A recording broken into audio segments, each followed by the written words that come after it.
Au fil de la vie, une chronique neurotraining de Christine Bartoli. Aujourd'hui, l'enfant et le lit des parents. Maman a les pieds tout chauds et papa ronfle tout le temps. Ici, on est vraiment bien. Oh non, le revoilà. On va jamais arriver à dormir. Il doit comprendre qu'il doit dormir dans son lit. Bonjour. Le lit des parents est un lieu très intime, dans lequel il se passe des choses auxquelles les enfants n'ont pas accès.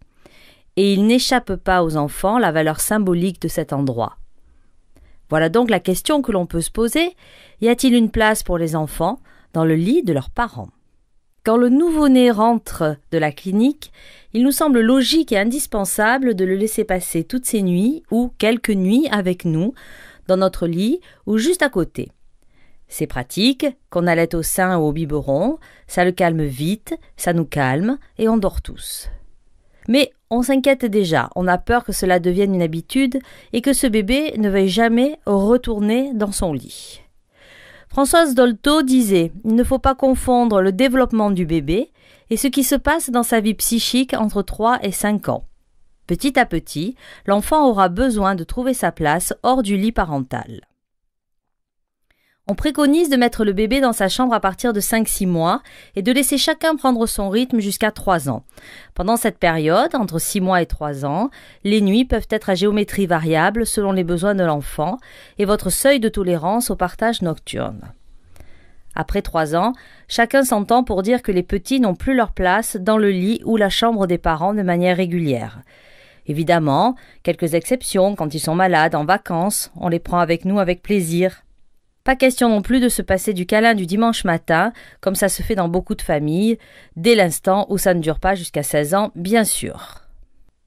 Pourquoi l'enfant veut-il aller dans le lit de ses parents ? Il y a plusieurs raisons. Un cauchemar. Votre enfant est en pleurs et ne se calme que s'il est dans le lit de ses parents. Devez-vous vous laisser attendrir pour le rassurer ou devez-vous rester ferme et poser des limites ? Lorsque l'enfant a environ 2 ans, il rencontre encore des difficultés à s'endormir et exprime alors son désir de dormir dans le lit de ses parents. Cela reflète la peur de dormir seul. En effet, à cet âge, l'enfant s'est séparé de sa mère, il n'est plus dans une relation fusionnelle avec elle, il est propre en général. Pourtant, quand vient l'heure de se coucher, ses anxiétés remontent à la surface. Pas facile de devenir indépendant et de se vivre comme une personne à part entière. Il ressent le besoin de retrouver cette sécurité qu'il percevait lorsqu'il était bébé. Il a peur de dormir seul et aimerait bien venir se rassurer dans le lit des parents. Cela montre aussi une forme de curiosité. L'enfant a tout à découvrir. Il ne cesse d'observer et cherche à comprendre comment fonctionnent les grandes personnes. Il cherche aussi à comprendre le lien affectif qui existe entre son père et sa mère. Est-ce que maman aime papa de la même façon qu'elle m'aime moi ? Pourquoi veulent-ils rester seuls ? Qu'est-ce qu'ils font lorsqu'ils ferment la porte de leur chambre ? Tout cela attise d'autant plus sa curiosité. Alors si vraiment il a fait un cauchemar et qu'il a besoin d'être un peu cajolé, vous pouvez négocier en disant qu'il a le droit de venir mais que c'est exceptionnel et qu'il ne restera qu'un petit moment.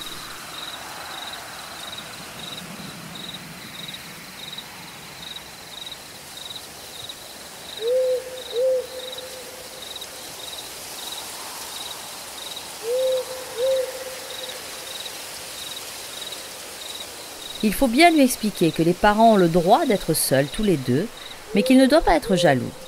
Toute la difficulté est d'amener l'enfant à respecter l'intimité des parents sans qu'il s'en sente exclu. Bien sûr, cela peut aussi dénoter un comportement oedipien. Si ce comportement persiste au-delà de l'âge de 3 ou 4 ans, c'est le plus souvent parce qu'il conteste cette intimité et non parce qu'il a peur tout seul dans son lit. L'enfant essaie alors d'opérer une véritable prise de pouvoir. Petit garçon voudrait bien prendre la place de papa dans le lit, ou de maman si c'est une fille. Il faut éviter de céder afin que l'enfant comprenne bien qu'il existe une tierce personne. Si l'un des parents n'est pas d'accord et l'a clairement exprimé, l'autre ne doit pas aller contre cette volonté. Il doit admettre que sa mère ou son père ne lui appartient pas et que l'autre parent a son mot à dire. Dès la 4e année, l'interdit doit être clair. Le lit des parents représente une frontière qui ne doit pas être franchie. Cet interdit est le symbole de l'interdit oedipien. Ta mère ou ton père ne t'appartient pas.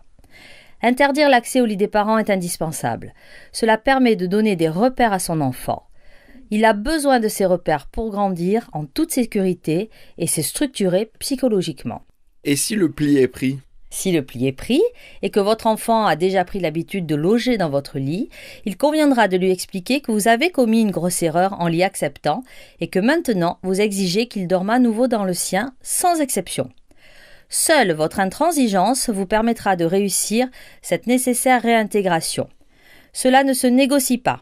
Il y a des choses qui se négocient, d'autres pas, jamais. L'enfant a besoin d'un mur dur et pas d'un mur mou, soulignait Françoise Dolto.